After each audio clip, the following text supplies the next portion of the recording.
les femmes qui font le trottoir ne comptent pas. Il a mis son pistolet sur ma tempe en me menaçant. Je vais te buter. Après, il m'a arraché le portable des mains et l'a fracassé. Il me disait qu'il allait me larguer en race campagne et que tout le monde s'en foutrait. Et aussi que j'étais une nullité, que j'avais jamais existé pour personne. En voulant fuir la pauvreté, elles deviennent le jouet de trafiquants d'êtres humains, qui les obligent à se prostituer. Je ne me suis pas laissée faire. J'ai pleuré en lui disant que je ne voulais pas faire ce qu'il me demandait. Alors, il m'a menacée. Il m'a tabassée et il m'a dit qu'il raconterait tout à ma famille. Elles sont traitées comme de vulgaires biens d'exportation, avant d'être sacrifiées sur l'autel du sexe pour une bouchée de pain. Il y a des femmes qui vivent dans une telle misère qu'elles s'offrent pour 4 € dans ce quartier. L'Allemagne passe pour être le bordel de l'Europe. Et pour Julia, pas question d'accepter ça.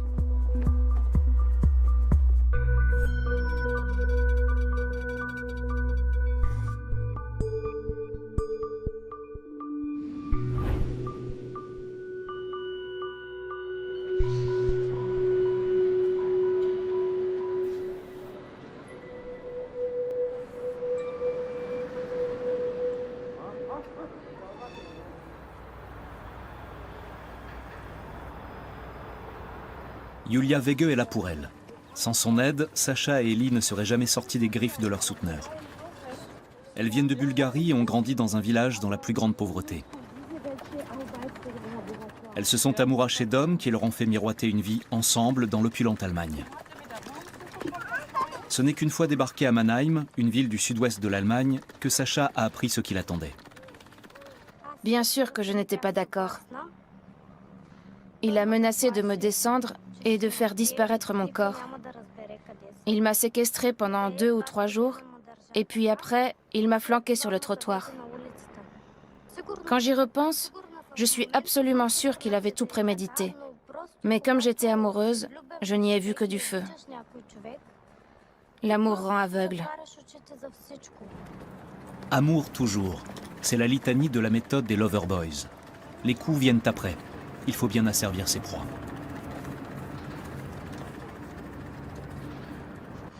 J'avais au moins 15 à 20 clients par jour. Chaque fois, j'empochais dans les 50 €. Sauf qu'à la fin du mois, je n'en voyais jamais la couleur. Il ne me restait pas plus de 200 ou 300 pour vivre. Il gardait tout le reste. Tout. 20 clients par jour. 20 hommes qui n'en veulent qu'à leur sexe. Un programme insoutenable.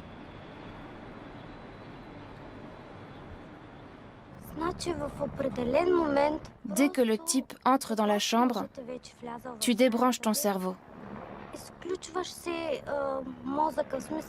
Tu fais comme si tu n'étais pas là pendant ces 20-25 minutes où ça se passe. C'est une manière de protéger son cerveau. Sacha a un enfant d'1 an. Ellie envoie de l'argent à ses jeunes frères et sœurs en Bulgarie. Aujourd'hui, elles gagnent leur vie en faisant des ménages.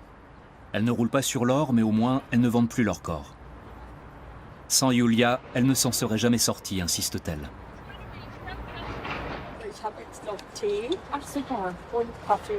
Amalie, c'est le nom du service diaconie d'aide et d'accompagnement des femmes prostituées à Mannheim. Il est financé par l'État, par le Land de Bade-Württemberg, ainsi que par des dons. Julia l'a fondé il y a 7 ans. Elle a dû affronter de vives oppositions. En Allemagne comme ailleurs, les prostituées n'ont pas de lobby. Ils étaient très peu de gens à y croire au début, tout simplement parce que la plupart d'entre eux ne voyaient pas l'utilité de porter secours à des prostituées. Quand les gens ouvrent grand leur porte-monnaie, c'est surtout pour les enfants ou les animaux atteints de maladies. Amalie organise des distributions alimentaires, aide dans les démarches administratives, propose un toit à celles qui sont sans abri et sort ces femmes de l'enfer de la rue. Sandra est là presque tous les jours. Elle adore faire la cuisine. Aujourd'hui, elle mijote un plat typique de sa Jamaïque natale. Elles se sont acceptées ici. Dès la première fois où j'ai mis les pieds ici, je portais des sacs de tous les côtés et je n'avais nulle part où aller. C'était comme un miracle. On accepte les gens. Ici, tu es accepté pour ce que tu es en tant qu'être humain. Dans la rue, poursuit Sandra, les hommes ne voient que la pute en toi. Sandra est une enfant née d'un viol. En abusant de sa mère, son grand-père est devenu son père biologique. Il a aussi violé Sandra par la suite. Violer un être humain, c'est aussi violer son âme. J'ai beaucoup et longtemps bataillé avec moi-même, à me demander si je méritais d'être aimée et si au fond je n'étais pas uniquement sur Terre pour faire le métier que je fais. Les gens que je rencontre ne veulent rien d'autre de moi. Et du coup, le seul échange que j'ai me renvoie toujours la prostitution à la figure. Wolfgang Heide est gynécologue à Heidelberg, la ville voisine. Il fait une journée de bénévolat par semaine à l'association Amalie. Aujourd'hui, Sandra ne travaille que quand elle n'arrive vraiment plus à joindre les deux bouts. Elle a demandé un examen de routine au docteur. Tout m'a l'air d'aller parfaitement bien. Tout est normal. C'est loin d'être toujours le cas. Beaucoup de prostituées souffrent de saignements, de douleurs, d'inflammations. Les blessures psychologiques s'ajoutent à ces souffrances. Ces femmes sont toutes profondément traumatisées. Elles portent un énorme poids sur leurs épaules. Quand vous les rencontrez, elles peuvent paraître joyeuses et enjouées, mais elles ont une phase plus sombre en elles. Leur vie n'est qu'un cauchemar sans fin. Elles ont l'âme ravagée. Elles sont incapables de se projeter dans une relation, dans quelque chose de suivi. Elles n'éprouvent que méfiance envers l'autre, surtout envers les hommes. C'est la destruction pure et simple de l'âme d'une femme. Si les proxénètes sont coupables, les hommes qui font appel à leur service le sont également. Je crois qu'il faut s'adresser aux clients directement et bien leur faire comprendre le mal qu'ils infligent. Peut-être dans ces termes. Messieurs, quand vous y allez, réfléchissez 2 secondes aux épaves que vous allez laisser derrière vous. Ces femmes ne sont pas des robots. Ce n'est pas de la blague de saccager des vies humaines. Ces femmes n'ont pas leur libre arbitre. Elles se laissent violenter en échange d'un peu d'argent.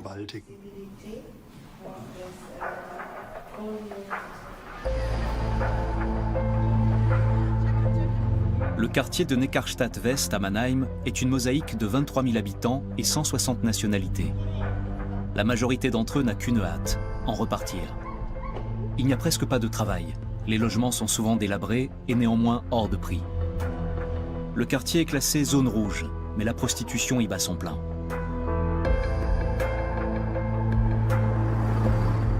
Julia Wege s'y rend régulièrement afin de gagner la confiance des femmes.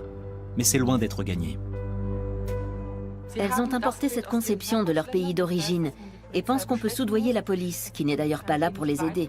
Elles n'ont jamais entendu parler du travail associatif. Et c'est un aspect très compliqué pour nous. Quand nous intervenons à l'extérieur et faisons du travail de rue, il nous faut parfois des mois, voire des années, avant qu'une femme vienne vers nous. Il s'écoule beaucoup de temps avant qu'elle se dise prête à nous accorder sa confiance.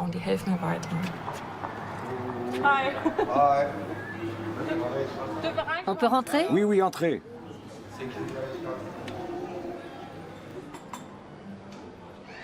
Sedat Shakir tient un café dans le quartier. C'est une des personnes de confiance pour Julia. Il connaît Neckarstadt comme sa poche depuis 40 ans qu'il le pratique.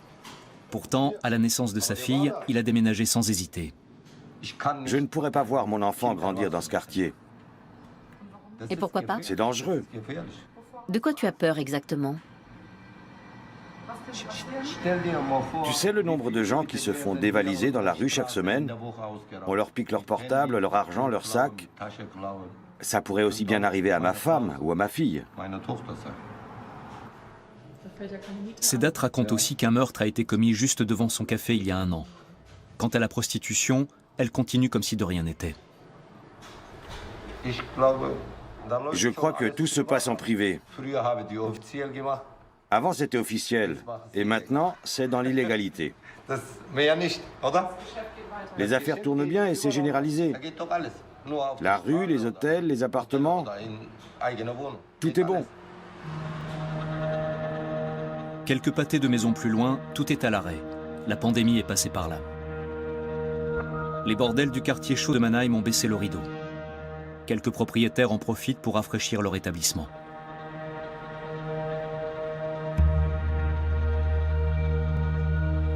Ceux qui font travailler ces femmes trouvent que l'Allemagne n'a plus rien d'un Eldorado en ce moment. Et ils les renvoient dans leur pays d'origine.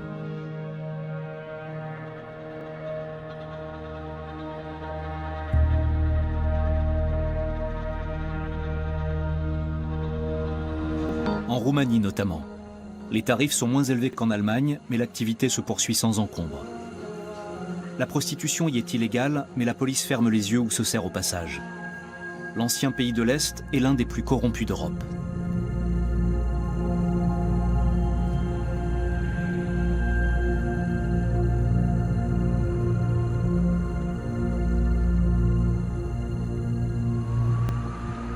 Mais même en Roumanie, il existe des structures qui tendent la main à ces femmes en détresse. C'est le cas de l'association Aras, qui leur fournit masques chirurgicaux, tampons hygiéniques et préservatifs.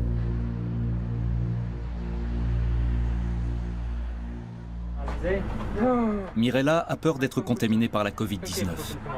De nombreux clients refusent encore d'utiliser des préservatifs. À 32 ans, Mirella fait le trottoir depuis 10 ans, jour après jour, soir après soir.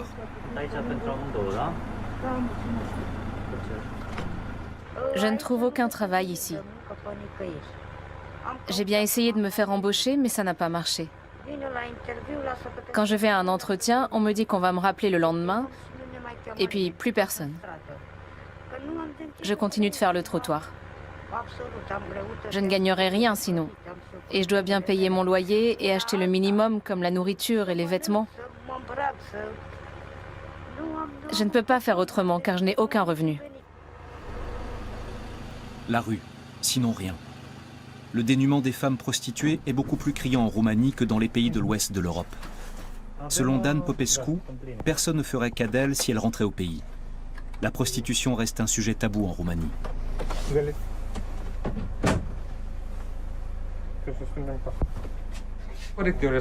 C'est aussi à l'Union européenne de prendre ses responsabilités et d'agir, en proposant une aide financière aux victimes, par exemple.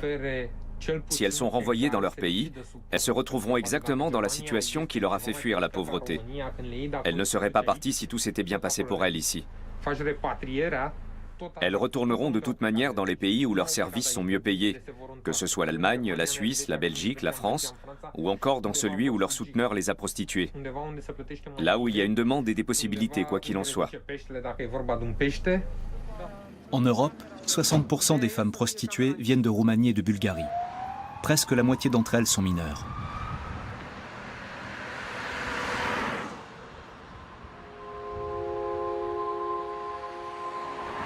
Liliana était tout juste sortie de l'enfance quand elle est tombée dans les filets d'un proxénète. Quand sa mère s'est engagée dans une nouvelle relation, elle a mis Liliana sous la protection de son nouveau petit ami. Il a proposé ses services ainsi que ceux d'autres filles à des trafiquants d'êtres humains. Il nous a fait mettre en ligne en plein milieu de la rue. On devait être entre 13 et 14 filles, je ne sais plus exactement. En tout cas, on était beaucoup, comme des poulets. Il a demandé à l'autre laquelle tu veux, et le type m'a pointé du doigt. Il a dit celle-là. J'étais mineure. Mineure. Il croyait que j'avais dans les 17 ans, mais j'en avais même pas 14. Même pas 14 ans. Il m'a fait faire un passeport avec ma signature, sans l'autorisation de mes parents, qui aurait pourtant été nécessaire. Et c'est comme ça que je suis partie pour l'Italie. Liliana a été brinque-ballée entre l'Italie, la Hongrie et la Roumanie. Des années de descente aux enfers. Il y a eu tellement d'épisodes horribles. Le pire a été quand on m'a mis un pistolet sur la tempe. Pareil quand on m'a abandonnée. Quand on n'aurait pas parié le moindre cent sur moi. Quand j'ai été battue ou réveillée sous les coups. Quand tous ces porcs posaient leurs mains sur moi. Ces moments de ma vie sont tous aussi terribles les uns que les autres. En même temps, ils m'ont rendue forte. Je suis un être humain qui a de la dignité. Je relève la tête et ne la baisse jamais, devant personne. C'est finalement la police qui l'a libérée. Elle a trouvé refuge dans cette maison, le siège de Generație Tânără, qui veut dire jeune génération. Mariana Petersel a fondé cette association il y a 20 ans. Elle accueille les prostituées et s'occupe de leur réinsertion dans la société.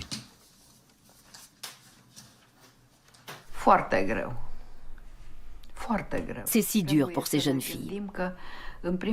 Elles font des efforts surhumains pour mener une vie normale. Mais c'est comme si elles étaient cataloguées. est marquée au fer rouge. Je suis une telle et je suis prostituée. On leur a enfoncé ça dans le crâne. Elles ont été tellement rabaissées et humiliées qu'elles ne se voient plus autrement, bien qu'elles n'y soient absolument pour rien. Mariana ne reçoit pratiquement aucune aide de l'État roumain. L'Allemagne se montre plus généreuse en revanche. Il y a cet ancien commissaire maintenant à la retraite qui participait à nos campagnes de soutien aux prostituées quand il était encore en service. Il a d'ailleurs incité d'autres personnes à nous aider. Et il continue à nous appeler de temps en temps pour savoir où on en est. Le commissaire allemand, c'est Manfred Paulus. Aujourd'hui à la retraite, il voyage très souvent en Roumanie, se documente, donne un autre éclairage à la pauvreté des travailleuses du sexe. Il rencontre aujourd'hui Julia Wege d'Amali et Marietta Hagenay de Solvodi à Allen, dans le Bade-Württemberg. Ensemble, ils échangent et planifient de nouveaux projets en Allemagne et à l'étranger. La prostitution forcée touche toute l'Europe et le rôle de l'Allemagne n'est pas des plus glorieux. Depuis 2015, on fait un voyage par an dans les pays de l'Est de l'Europe. Pendant une semaine, nous menons une campagne d'information dans les écoles pour expliquer aux élèves la réalité de l'Eldorado occidental et celle de l'Allemagne. Au début de nos exposés, quand on demande aux enfants qui parmi eux aimerait aller en Allemagne, en Suisse ou en Autriche, ils sont 70% à lever la main. Le crime organisé se nourrit de cette volonté d'émigrer, imputable à la pauvreté et l'absence de perspective. D'après Manfred Paulus, les femmes sont recrutées par des proxénètes qui leur promettent le grand amour et les font passer en Europe de l'Ouest. C'est là qu'elles comprennent ce qui les attend vraiment. Elles sont volontairement poussées au désarroi, à la dépendance, et on leur fait clairement comprendre que désormais, elles sont entièrement entre les mains de leurs souteneurs. Elles n'ont plus de passeport, plus de portable. Tous les ponts sont coupés pour demander de l'aide. J'ai recueilli le témoignage d'une jeune femme complètement bouleversée. Elle m'a avoué qu'elle ne savait pas à quel point c'était terrible. Comme la prostitution est légale en Allemagne, elle partait du principe que tout devait bien se passer. La réalité s'est avérée tout autre. Elle a été brutalement violée à plusieurs reprises et on l'a mise au pas. Elles sont prisonnières de la sous-culture de ce milieu interlope, qui est en grande partie criminel, et régi par des lois qui s'apparentent à celles de la mafia. La délation y est considérée comme un crime de lèse-majesté. Ne pas dire qu'on se prostitue de son plein gré et que personne ne vous a forcé serait la pire forme de trahison. À les entendre, elles sont là parce qu'elles le veulent bien. Elles l'affirment avec aplomb et elles signent. On estime qu'en Allemagne, 90% d'entre elles ont été forcées de se prostituer. Le législateur n'en parle pas moins de métiers librement choisis, de prestations sexuelles étrangères à toute action criminelle. Dès lors, comment venir à bout de ceux qui se cachent derrière le trafic d'êtres humains? Même en Roumanie et en Bulgarie, personne ne comprendrait cette législation allemande pseudo-libérale. Dans tous ces pays où on recrute, on sait aujourd'hui très bien à quoi s'en tenir et ce qui se passe réellement avec les filles et les femmes dans l'état de droit qu'est la République fédérale d'Allemagne. Au-delà de la surprise, je dirais même que les gens éprouvent un certain mépris. Je crois qu'à la longue, nous ne pourrons pas nous permettre d'en rester là. L'Allemagne passe pour être le paradis des proxénètes et des trafiquants d'êtres humains. Inacceptable pour ces associations qui font un travail de prévention et de sensibilisation, comme avec cette campagne d'affichage. C'était avec des élèves à l'école, dans le cadre d'un projet. Et je trouve vraiment super que vous ayez apporté ça. On peut envisager de faire pareil à Mannheim? Pour attirer l'attention sur l'esclavage sexuel, des lycéennes allemandes ont inscrit « Not for sale », pas à vendre, sur leur front, en solidarité avec les adolescentes des Balkans. Les affiches seront fixées sur des clôtures de chantier. Manfred Paulus aurait bien aimé rendre visite à son homologue roumain, Adrian Vladoiu. Il devra se contenter d'un entretien à distance. Ils échangent depuis des années et se sont liés d'amitié. même s'ils doivent faire appel à une interprète pour communiquer entre eux. Beaucoup de femmes sont revenues en Roumanie car les bordels ont baissé le rideau en Allemagne.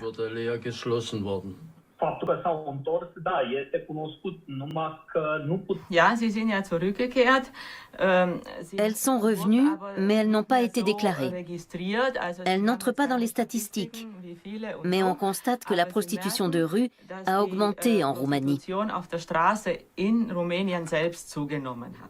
Le commissaire Adrian Vladoiu travaille à l'Agence nationale contre le trafic d'êtres humains dans la ville de Brașov.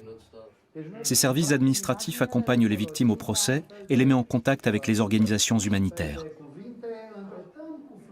Il se plaint du peu de difficultés rencontrées par les proxénètes et les trafiquants d'êtres humains en Allemagne. L'Allemagne est dans une situation particulière, puisque la prostitution y est légale. Il y a beaucoup de filles qui y vont en étant persuadées qu'elles vont exercer une activité encadrée par la loi, alors qu'elles sont en réalité victimes d'un trafic d'êtres humains. Elles se font embaucher par des clubs dédiés à ce business. La prostitution est un marché très lucratif pour le crime organisé.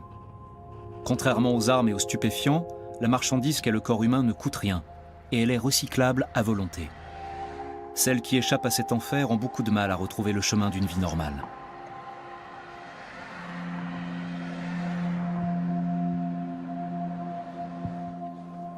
Mariana Petersel les aide dans cette épreuve.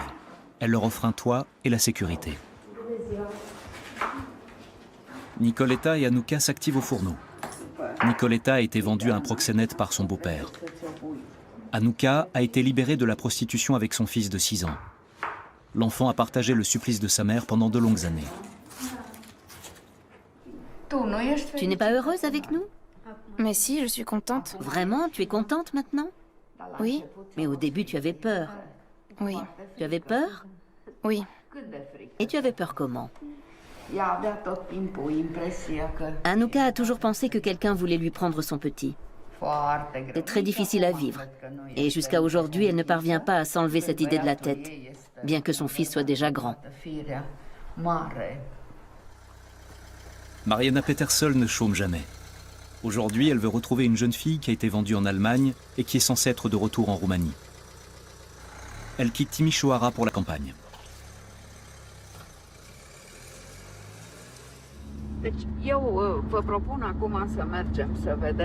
Vous allez voir ce que grandir à la campagne veut dire ici. Et aussi les conditions de vie de ces enfants, de ces jeunes filles. Et vous comprendrez la pression qu'ils subissent. Au point de tomber dans les mailles de ce marché immonde. Et d'en être complices.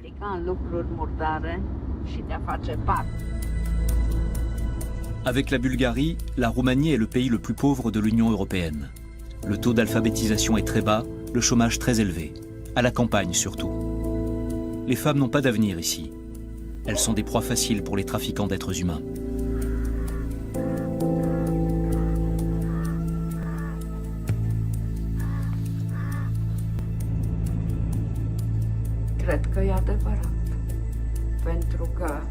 C'est pourtant vrai que tout part de la pauvreté et de l'impossibilité de gagner sa vie d'une manière honorable. De l'impossibilité de se dire qu'on peut vivre dans la dignité. C'est pour ça que je dis que la pauvreté engendre des monstres. Elle ne trouvera pas la jeune fille qu'elle cherche. Peut-être est-elle encore en Allemagne. Toujours est-il que Mariana ne baissera pas les bras, même si sa mission lui semble parfois vaine. À Mannheim, dans les locaux d'Amalie, la distribution alimentaire va bientôt commencer.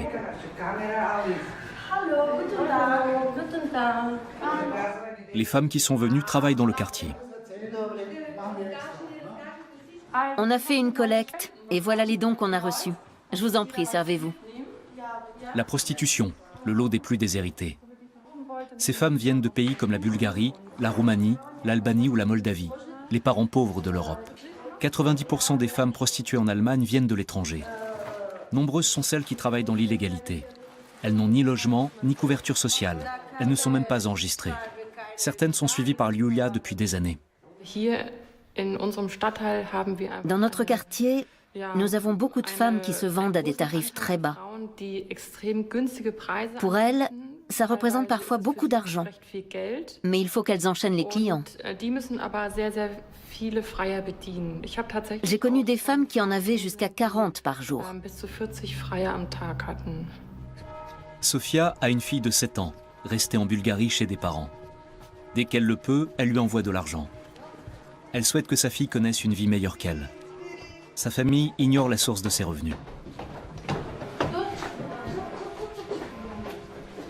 Elle habite dans ce foyer où la petite voisine d'à côté est venue chercher un coin tranquille pour faire ses devoirs. Le loyer mensuel lui coûte 600 €.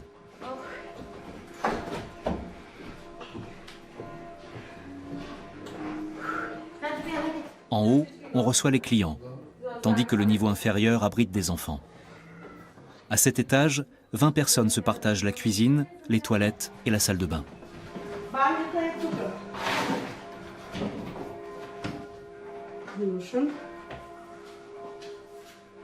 J'attends la réouverture du bordel. J'aimerais y retravailler. J'ai tous les documents qu'il faut. Il y a des villes où les bordels ont rouvert leurs portes, mais pas ici où c'est interdit. C'est pour ça que j'ai pris cette chambre. Il ne faut pas que la police me trouve. Je dois me cacher pour travailler. Et c'est ça le pire. Les bars et les cafés, qui sont en temps normal des forums de rencontres, ont fermé leurs portes à cause du confinement. Sandra connaît les sites spécialisés sur Internet.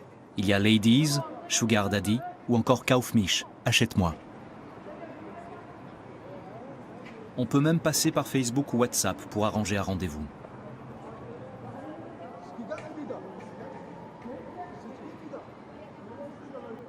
Quand on va sur un site, les hommes demandent si on peut aller chez eux, si on a Facebook ou WhatsApp, et si on peut leur envoyer des photos. Si tu leur demandes quel genre de photos, ils te disent qu'ils veulent des photos où tu es nu et ce genre de choses.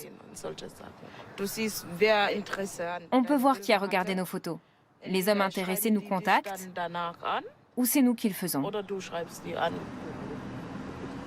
Le marché de la prostitution se poursuit, illégalement. La police n'y peut pas grand-chose. Elle essaie donc d'autres approches en essayant par exemple d'engager le dialogue avec les prostituées et de gagner leur confiance. Amalie est de la partie.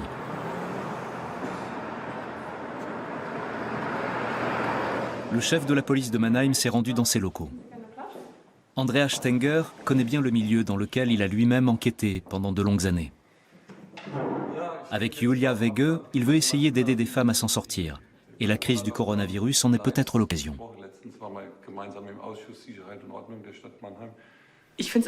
Je n'en reviens pas du nombre de femmes qui se décident à rompre avec le milieu en ce moment.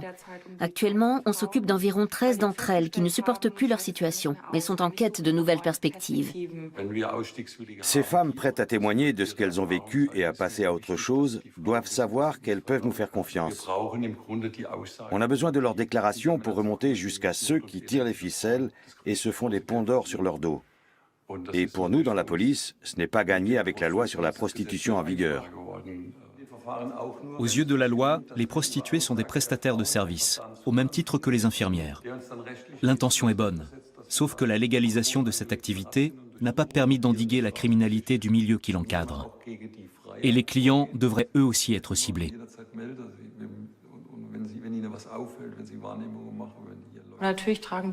Les clients portent une grande part de responsabilité dans le désarroi de ces femmes.